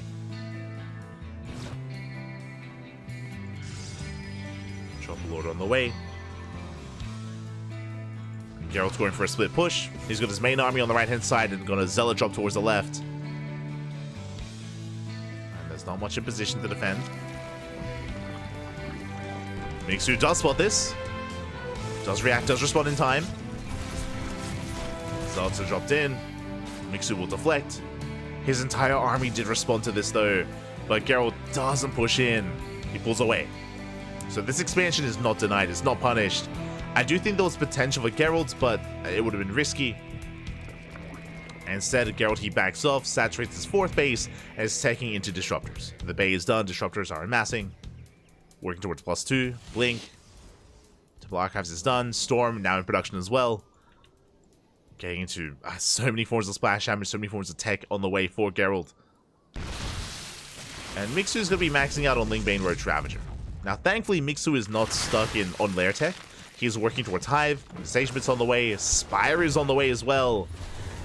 Even Tunneling Claws. Mixu's investing. Oh, as he's going for the Spire. Spire is killed, not cancelled. Massive pickoff. Spire is denied. DTs, they hit the northern base. 5 drones go down. Oh, and Geralt is doing a great job here, just pulling Mixu apart. As they'll say warp into the main. Drones are going down. Mixu, he just cannot keep up. He's going across the map. He doesn't care. He commits here into the 3rd. Oh, the Bailings don't quite connect. Probes, they pull away. Oh, the High Templar survive as well. Nice positioning there from Geralt. He soaks the Banelings with the Archons. Files connect. He wants High Templar. He wants them. Up. Storm isn't done. There's 2 High Templar left. There's 2 remaining. They barely get away. 3rd base has been broken. Storm finishing up in 1 second. Storm is available. As Mixu is running out of steam, he has to pull away. He's lost most of his Ling Bane.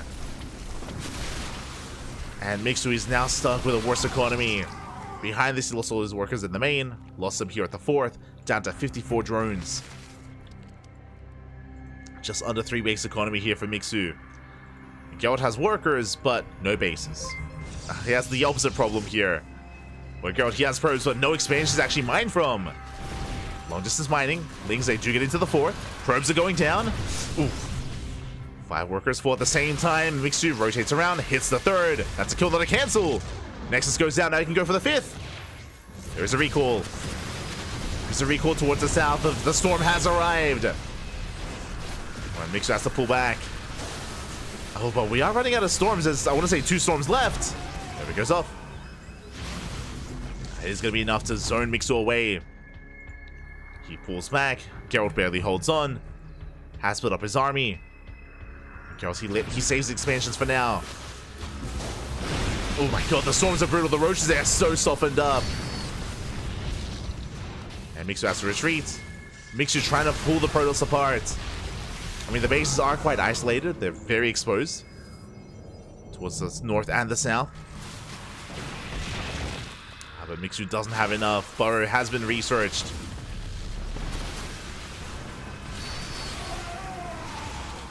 Mixu starts stepping forward. Zoning back the Stalkers. Gaining ground, getting top of the Disruptor. The Nova! Oh, Nova does not connect! Where's the detection? The Overseer was sniped. No detection in sight. DTs are going ham. And Mixu has to pull away at the same time. Roaches, they hit the southern base, and this base looks like it's going to go down. Oh, massive detonation. Oh my. Geralt, calm down. We'll lose 10 workers. Once again, though, the DTs, they defend back at home. No detection. The Invisible Man. At the same time, though, even though the Invisible Men defend, what about the Invisible Roaches? As they have Burrow, they're tunneling in towards the Natural and the 3rd. There are some cannons in position. Mixu is not out of this yet. He's still trying to pull apart his opponent. Goes for Mineral Line. Nova. Disruptor! Disruptor goes down. Nova does not go off. Mixu will slip into the main. At the same time, DT Harass will shut down the most important mining base for Mixu. The northern base will go down. Big Roach towards the south. And Mixu catches out the disruptors. Gets both. 2 disruptors go down. And chaos is ensuing. Mixu is pretty all in. He lost his base, lost his economy. But he's still finding damage. He's still so close to advancing on into the semifinals. Depowers the Robo.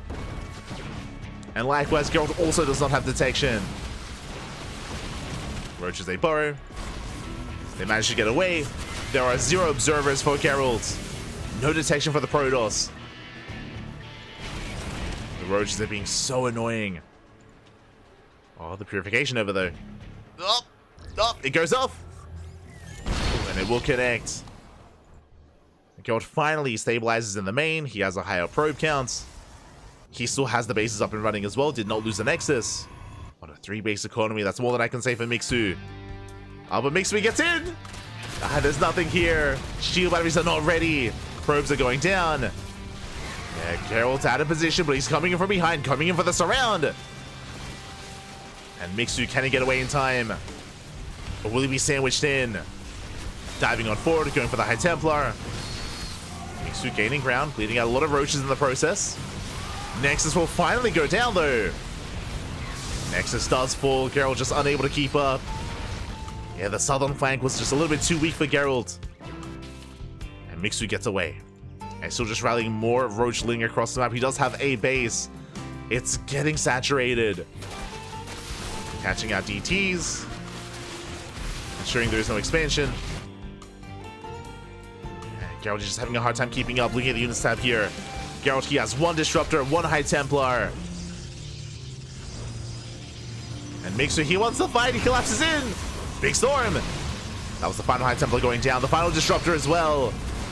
And there's only 2 Immortals left. There's barely an army standing for Geralt. And it looks like he is being overwhelmed. And Mixu popping off here again. I favored Geralt coming into this series.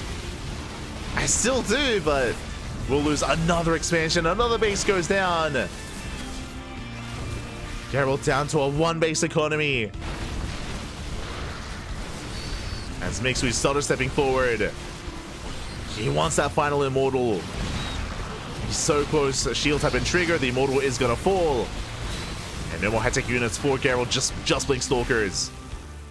Behind this, Mixu on 1.5 base, really 1 base economy as well. Was able to do so much with those tunneling claw roaches. Takes down the cannon. Overseer getting low. Mixu pulls away. Doesn't want to lose it. Oh, as once again there is no detection. Roach they get on top of the Stalkers. Ravagers will be picked off. Again, these aren't the worst trades for Geralt. Trading quite nicely actually. He's still getting caught out though. And more Stalkers falling. We have a Disruptor. No, it's not. I was going to say on the way, but the Robo is still depowered. So no additional Robo units. There's just the 1 Robo, which also means there is no detection. At the same time, DTs, they hit the northern base. Is getting low. But doesn't go down. Just barely is saved. Oh, that was an expensive loss for Geralt. Throwing away, what was that? 4 DTs for nothing. For damage on the hatchery. Zelda want to finish the job. Recall is forced. Files. Ooh, they connect with 1 Stalker. Just the 1. Overcharge gets popped. Shield gets depowered. Stalker trying to trade with the Ravagers. Overseer does survive. And this is, again, the final mining base for Geralt. He cannot lose it. It's the only thing keeping him in this game. It's all he has left. Ooh, just this 1 Nexus and it can be targeted down. A couple more volleys. It does fall. And now Mixu, sorry, Geralt, he has to pull the boys. Mixu, he is breaking through. I was hoping for an ace match. I was expecting an ace match, but no, not this time, not this week. Mixu is poppy. He wants that rematch. During SE Evo, was it Mixu? Was he against 3 Point or Shin? I think it was 3 Point. It was 3 Point actually. Ah, the dodge on the Nova.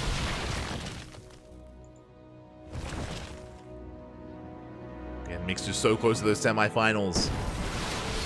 hunting for that disruptor. Will target it down. The robot was depowered. GG gets caught. Again, it's just too much to handle. Mixer will snowball out of control and will take the series 2-0, advancing on to the semifinals. GG. Whew.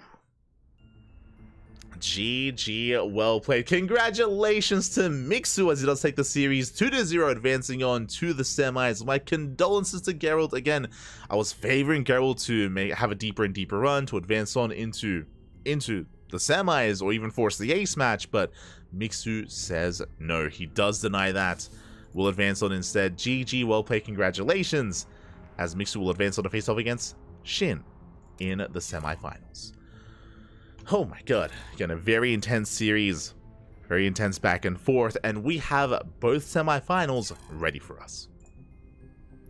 Both semis are ready, and we are going to be jumping in. It is going to be EU versus Korea in the semifinals. Exclamation mark B in the chat if you guys want to have a look at the bracket yourselves. Here we go. We have oh, that is for the raffle later on. Don't you worry. We're just getting ready for that raffle. But towards the north, in the upper half of the bracket, we do have Shin versus Mixu in a ZVZ, and we have a Trap versus Christiana in a PvP. Pure mirror matchups ahead of us. Oh boy, ZVZ and PvP. It does mean that we will have a ZVP Grand Finals. And again, can Shin and Trap be stopped? Can they be stopped?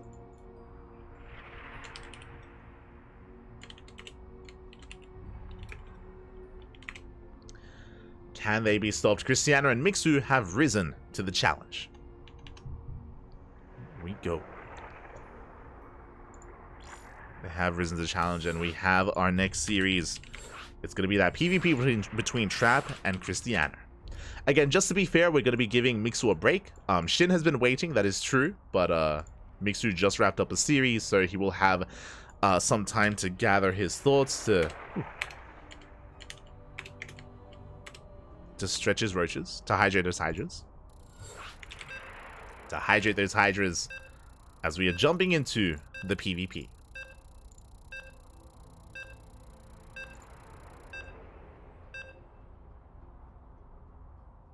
Jumping into that Protoss versus Protoss. And if you're in the chat, predictions will soon be open. Just need a moment to set things up.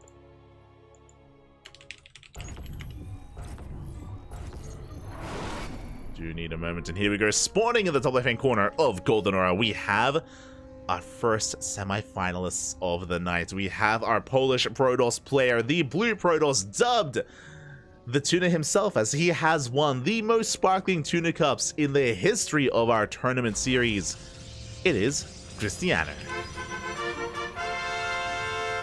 The Tuna. And spawning in the bottom right hand corner, we have the South Korean Protoss player debuting in Sparkling Tuna Cup for the very first time, representing Gen G Esports. It is Trap. It might be his debut in Sparkling Tuna Cup, but he is a heavy hitter. He is a favorite to even take the entire event. Can he be stopped? If you're in the chat, predictions are now open. Place your bets, get your gamba going while you can. Best of luck. Best of luck with your predictions. And before I get ahead of myself, we did have a donation in the chat. Thank you so much. It happened, I believe, in the previous series. But thank you so much. It was an anonymous tip of 50 USD. Thank you so much. Leaving a comment as well. Please never stop casting. I always have SE2 to watch while I work. Thanks to you. You're welcome, Pappy. You're welcome. Hope we do make your work days a little bit more entertaining, a little bit more bearable as well. Hope you do enjoy the broadcast. Hope you enjoy your day. Thank you so much for the donation as we have begun the semis. And Christiana, what's going on? what's happening here as the pylon is going to be thrown down, and it looks like the beginning of a proxy robo and a one base all in. The pylon has been thrown down, and it's on Trap to figure out what's going on now. He is scouting across the map. Trap, he's aware. He's aware something's wrong. Hold up. Where is your second pylon? The second pylon is not in the main base. We know where it is. Trap has yet to confirm. We can see, of course, Trap has a second pylon in the main, so a standard setup here. It's going to be double adept opener out of Trap. Very safe follow-up. Trap opening up with a Robo. Again, assuming that his opponent is going for a proxy. So proxy Robo by Cristiano, Robo at home for Trap. So far, so good for the red Protoss. So far, so good. You can see Trap still across the map. He will get an eye on the first units of choice. Going to be double Stalker by Cristiano. Adepts are revealed to that probe. And Trap is going to be scouting, is going to be looking for the proxy, trying to figure out what exactly is going on. Is it proxy Stargate, proxy Robo? Is it a 1-base 4-gate blink all in? What exactly is Trap up against? We can see the Prism's already on the way. Trap has yet to confirm. Going for his own War Prism. And of course has access to his own Immortals as well with that Robo. Adepts attempt to slip in. Cristiano is keeping up. Does have the full wall. Will bring additional Stalkers. And the wall will complete. Yeah, again, Cristiano is all in. The Immortal production has begun. The Prism is out. And Trap does confirm the full wall. That is very suspect. That's very unorthodox here to see the full wall. So Trap, he's fully aware. And he will confirm. Adepts a shade in. They get eyes on the proxy, on the Robo. Now Trap knows. And he's going for the pylon. Can try to go for it at the same time. Prism gets into the main. Takes a lot of damage. But Cristiano does unload. Nice juggling here from Cristiano. He's breaking through. The pylon under fire. Sorry, the Stalker under fire. The Stalker goes down. Probes as well. The pylon will survive. The Immortal will pop out in time. And Trap will defend. At the same time, Trap getting across the map. Warping the depths. Going for the mineral line. And probes are going down.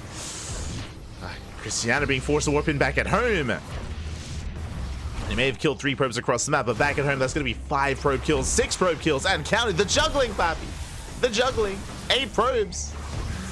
8, 9 workers fall, and just like that, Trap takes a massive economic lead. And sure, Cristiano may be all in, but he does need an economy to sustain the all in. He needs those workers, forced to warp in once again. Cristiano looking for another way in, building up more Immortals. Trap getting another probe, and almost another. Ooh, we'll finally lose some Adepts. At the same time, Cristiano going for some counter damage. Jumps into the main. Gets 3 more workers. Trap still maintains a 3-worker lead, or a 4-worker lead even. Still has the economy on his side, building up to a second Immortal. Trap does have an Immortal lead as well, bear that in mind. He's on 2 Immortals compared to the 1 of Cristiano.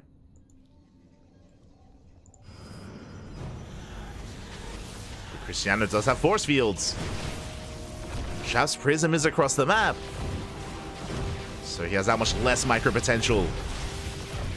Gateway is going to fall. Prism does not turn around. It's going to be recalled. There we go. Does recall back home. And now, even despite the force fields, he can save the Immortal. Clutch recall. Prism makes it home just in time. Trap does hold. A risky maneuver though. Trap is moving out with that War Prism.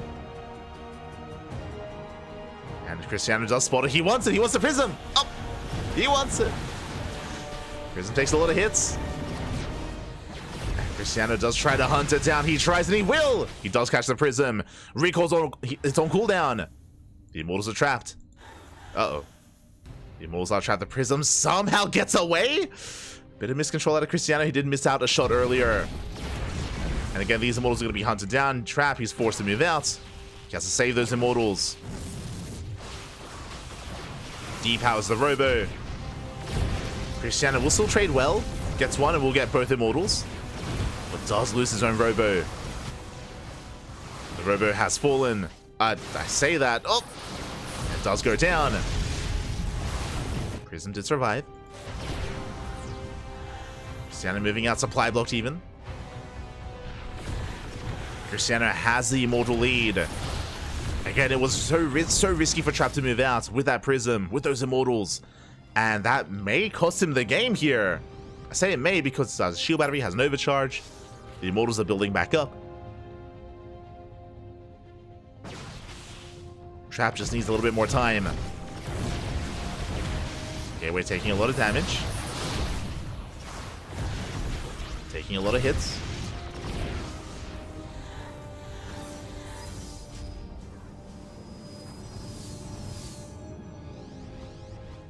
Same time, we just see the Prism slipping back into the main. The Prism is going to be targeted down. What about the Adepts, though? Does it get away? Again? The Prism! It's immortal, Pappy. Refuses to go down. Forces a recall back home due to the Adepts. 4 more probe kills. And the Prism survives once again. Somehow, some way, it lives. And Trap, feeling safe enough to expand, takes the natural. Has built up his immortal count once again, has plenty of sentries. And Cristiano, looks like he will expand as well. Whew. Okay, so after how intense and how crazy this game was, after the initial one base all-in that has failed for Cristiano, we can now calm things down and expand. Trap does have a probe in position to take the gold, so potentially it might just be scouting, just in case Cristiano tried to take it himself. But there is a probe in position. Both players are calming things down. No massive tech lead in either direction, except Trap does... Well, now we're even on Immortals. Prism's moving out. Oh, risky move here by Cristiano. Does move out with the Warp Prism. At the same time, Trap likewise pushing towards the natural. And can Cristiano hold without those Immortals?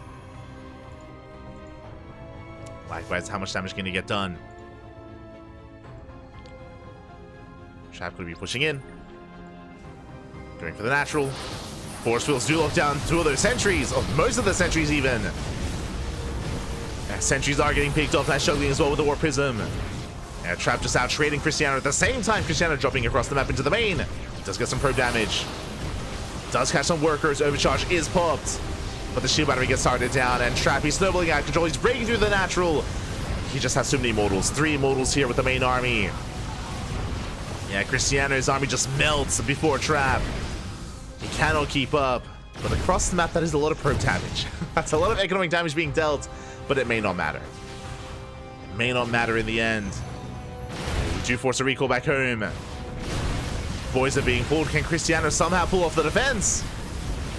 Can he pull it off?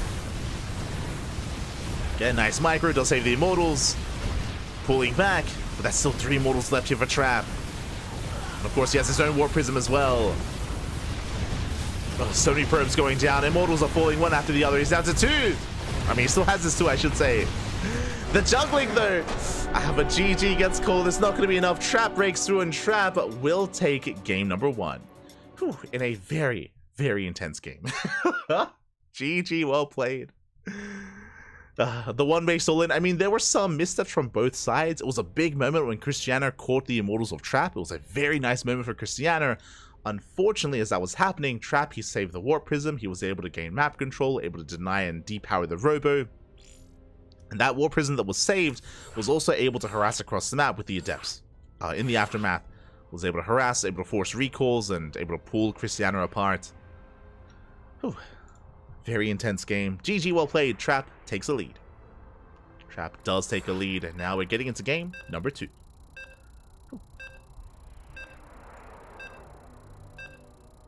Getting into game 2.